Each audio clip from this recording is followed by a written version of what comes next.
Excellencies, friends, आप सभी ने जो सम्मान दिया है उसके लिए मैं आपका हृदय से बहुत बहुत आभारी हूं। ये सम्मान मेरा नहीं बल्कि उन करोड़ों भारतीयों का है जिन्होंने स्वच्छ भारत के संकल्प को न केवल सिद्ध किया बल्कि अपनी रोजमर्रा की जिंदगी में ढाला भी है। बिल और मिलिंडा गेट्स फाउंडेशन से पुरस्कार प्राप्त करना मेरे लिए दो और वजह से विशेष है। पहला, स्वच्छ भारत मिशन में ये फाउंडेशन एक अहम भागीदार के तौर पर भारत के दूर दराज वाले इलाकों में काम कर रहा है। दूसरा, बिल और मिलिंडा गेट्स जिस तरह व्यक्तिगत जीवन में अनेक सफलताएं प्राप्त करने के बाद अब सामाजिक जीवन में अपना योगदान दे रहे हैं, उसे मैं बहुत प्रशंसा की दृष्टि से देखता हूं। साथियों, महात्मा गांधी की 150वीं जयंती पर मुझे अवार्ड दिया जाना मेरे लिए व्यक्तिगत रूप से भी बहुत महत्वपूर्ण है। ये इस बात का प्रमाण है कि अगर 130 करोड़ लोगों की जनशक्ति किसी एक संकल्प को पूरा करने में जुट जाए तो किसी भी चुनौती पर जीत हासिल की जा सकती है। मुझे याद है कि जब 5 साल पहले मैंने स्वच्छ भारत का जिक्र किया था तो किस तरह की प्रतिक्रियाएं आई थी। लेकिन जब एक लक्ष्य को लेकर, एक मकसद को लेकर काम किया जाता है, अपने काम के लिए प्रतिबद्धता होती है, तो ऐसी बातें मायने नहीं रखती। मेरे लिए मायने रखता है 130 करोड़ भारतीयों का अपने देश को स्वच्छ बनाने के लिए एकजुट हो जाना। मेरे लिए मायने रखता है 130 करोड़ भारतीयों में स्वच्छता के लिए एक सोच विकसित होना। मेरे लिए मायने रखता है 130 करोड़ भारतीयों का हर वो प्रयास जो उन्होंने स्वच्छ भारत के लिए किया है। और इसलिए मैं ये सम्मान उन भारतीयों को समर्पित करता हूं जिन्होंने स्वच्छ भारत मिशन को एक जन आंदोलन में बदला, जिन्होंने स्वच्छता को अपनी दैनिक जिंदगी में सर्वोच्च प्राथमिकता देनी शुरू की। आज मुझे वो बुजुर्ग महिला याद आ रही है जिसने गांव में शौचालय बनाने के लिए अपनी बकरियां बेची। आज मुझे वो रिटायर्ड शिक्षक याद आ रहे हैं जिन्होंने शौचालयों के निर्माण के लिए अपनी पूरी पेंशन दान कर दी।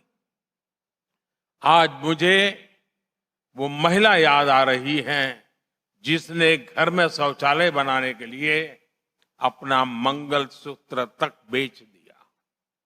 भाइयों और बहनों, हाल फिलहाल मैं किसी देश में ऐसा अभियान सुनने और देखने को हमने नहीं मिला है।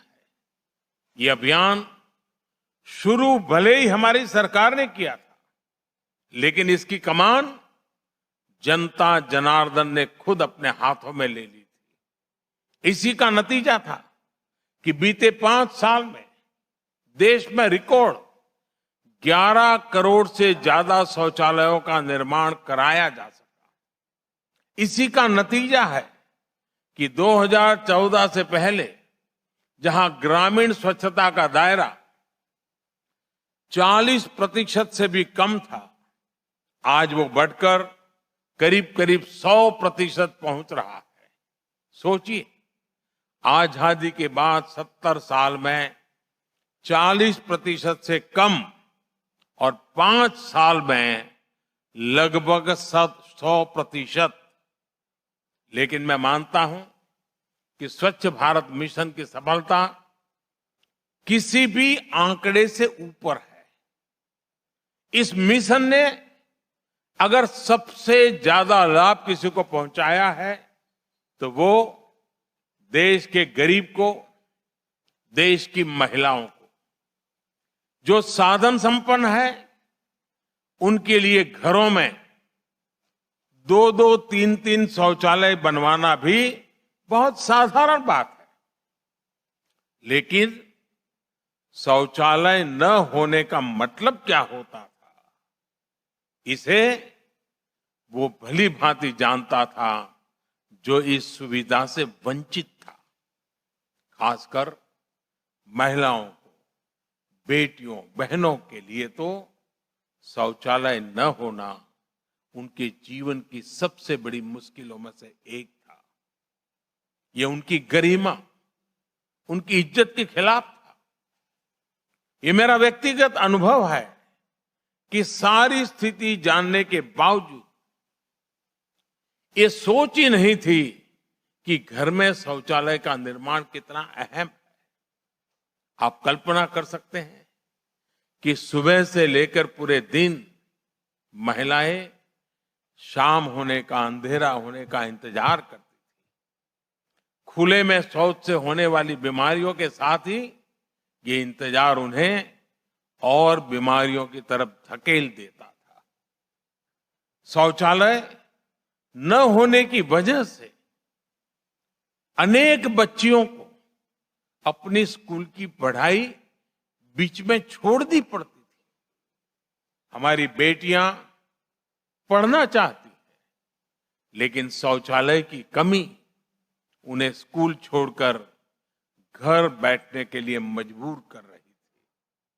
देश की गरीब महिलाओं को, बेटियों को इस स्थिति से निकालना मेरी सरकार का दायित्व था और हमने इसे पूरी शक्ति से निभाया, पूरी ईमानदारी से निभाया। आज मेरे लिए ये बहुत संतोष की बात है कि स्वच्छ भारत मिशन लाखों जिंदगियों के बचने का माध्यम बना है।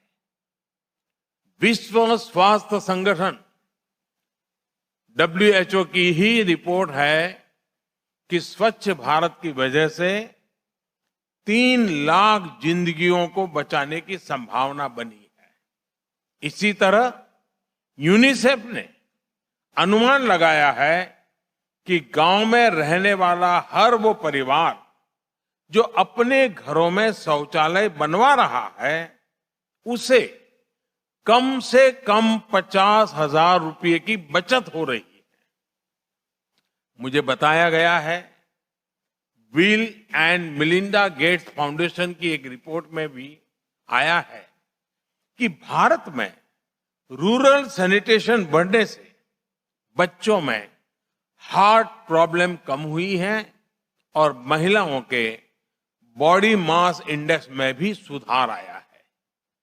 स्वच्छता के इन्हीं सब फायदों को देखते हुए महात्मा गांधी की बात कितनी सटीक लगती है, जिसमें उन्होंने कहा था कि वो स्वतंत्रता से ज्यादा महत्वपूर्ण स्वच्छता को मानते हैं। आज मुझे इस बात की भी खुशी है कि महात्मा गांधी ने स्वच्छता का जो सपना देखा था वो अब साकार होने जा रहा है। गांधी जी कहते थे कि एक आदर्श गांव तभी बन सकता है जब वो पूरी तरह स्वच्छ हो। आज हम गांव ही नहीं, पूरे देश को स्वच्छता के मामले में आदर्श बनाने की तरफ बढ़ रहे हैं। भाइयों और बहनों, संयुक्त राष्ट्र की स्थापना के समय से ही इसका प्रमुख उद्देश्य लोगों के जीवन को बेहतर बनाना रहा है। स्वच्छ भारत मिशन ने न सिर्फ भारत के करोड़ों लोगों के जीवन को बेहतर बनाया है, उनकी गरिमा की रक्षा की है, बल्कि संयुक्त राष्ट्र के लक्ष्यों को भी प्राप्त करने में अहम भूमिका निभाई। यूनिसेफ की एक और स्टडी में उसके बारे में मैं आपको याद दिलाना चाहता हूं। इस रिपोर्ट में सामने आया है कि बीते 5 साल में ग्राउंड वाटर की क्वालिटी बहुत सुधरी है और मैं मानता हूं कि इसमें भी बहुत बड़ा योगदान स्वच्छ भारत मिशन का है। स्वच्छ भारत मिशन का एक और प्रभाव है जिसकी चर्चा बहुत कम हुई है। इस अभियान के दौरान बनाए गए 11 करोड़ से ज्यादा शौचालयों ने ग्रामीण स्तर पर इकोनॉमिक एक्टिविटी का एक नया द्वार भी खोल दिया। शौचालय निर्माण के लिए जुटाए गए रॉ मटेरियल ने रानी मिस्त्री के तौर पर मिलने वाले महिलाओं के काम में बहुत जमीनी स्तर पर गरीबों को रोजगार के नए अवसर दिए। साथियों, लोकतंत्र का सीधा सा अर्थ है कि व्यवस्थाओं और योजनाओं के केंद्र में लोग यानी पीपल रहने चाहिए। एक सशक्त लोकतंत्र वही होता है जो जनता की जरूरत को केंद्र में रखकर नीतियों का निर्माण करता है और जहां जनता जनार्दन की अपेक्षा और आवश्यकता सरकार की नीतियां और निर्णय एक प्लेटफॉर्म पर होते हैं तो जनता खुद योजनाओं को सफल बना देती है। स्वच्छ भारत अभियान में लोकतंत्र की इस शक्ति की भी झलक है। स्वच्छ भारत मिशन की सफलता संविधान की एक व्यवस्था को भी जीवंत करने का उदाहरण है। साथियों, भारत ने दशकों तक सिर्फ कॉन्स्टिट्यूशनल फेडरलिज्म ही देखा था। हमारी सरकार ने इसे कोऑपरेटिव फेडरलिज्म में बदलने का प्रयास किया और समय के साथ अब हम कॉम्पिटिटिव कोऑपरेटिव फेडरलिज्म के मार्ग पर आगे बढ़ रहे हैं। इस अभियान में भारत के अलग अलग राज्यों ने जिस तरह आगे बढ़कर के हिस्सा लिया, लोगों को जागरूक किया, शौचालयों के निर्माण के लिए काम किया, ये सभी राज्य भी प्रशंसनीय है। इस अभियान के दौरान केंद्र सरकार ने स्वच्छता से जुड़े हर विषय पर राज्य सरकारों को साझीदार और भागीदार बनाया। ट्रेनिंग से लेकर फंडिंग तक में कोई कमी नहीं छोड़ी गई। राज्यों को हर तरीके से मदद दी गई कि वो अपने स्तर पर अपने तरीके से स्वच्छ भारत अभियान को गति दें, उससे जुड़े संकल्प पूरे करें। आज मुझे खुशी है कि स्वच्छता सर्वेक्षण के माध्यम से अब राज्यों में आपस में होड़ लगी है कि कौन राज्य, किसका राज्य स्वच्छता रैंकिंग में सबसे ऊपर जगह बनाता है। फ्रेंड्स एंड एक्सेलेंसीज, दुनिया के लिए भारत के इस योगदान से मुझे इसलिए भी खुशी होती है क्योंकि हमने विश्व को अपना परिवार माना है। हजारों वर्षों से हमें सिखाया गया है कि उदार चरितानाम तो वसुधैव कुटुंबकम, यानी बड़ी सोच वालों के लिए, बड़े दिल वालों के लिए पूरी धरती ही एक परिवार है। लिहाजा सैनिटेशन और हाइजीन के लिए इंटरनेशनल कोऑपरेशन में भारत मजबूत भूमिका निभाना चाहता है। हम अपने एक्सपीरियंस को, अपने एक्सपर्टाइज को दुनिया के देशों के साथ शेयर करने के लिए तैयार है।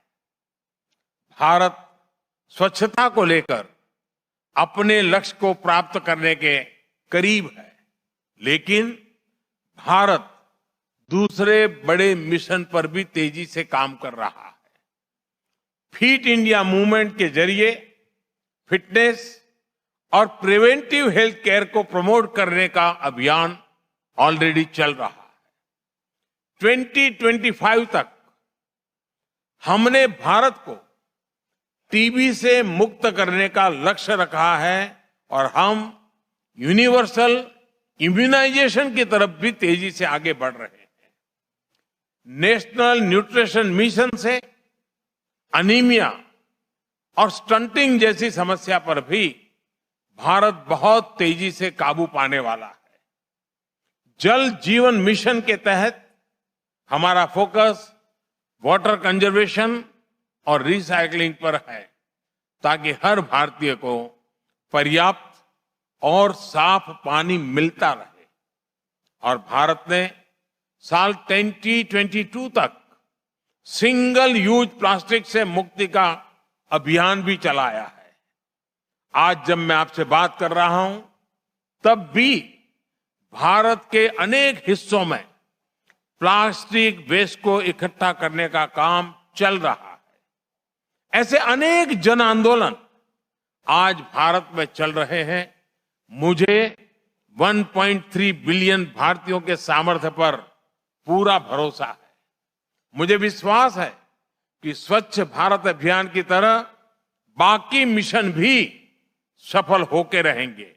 इसी उम्मीद के साथ bill and Melinda Gates foundation के तमाम साथियों को इस अवार्ड के लिए और यहां मौजूद बाकी साथियों को मैं फिर से एक बार धन्यवाद के साथ मैं अपनी बात समाप्त करता हूं।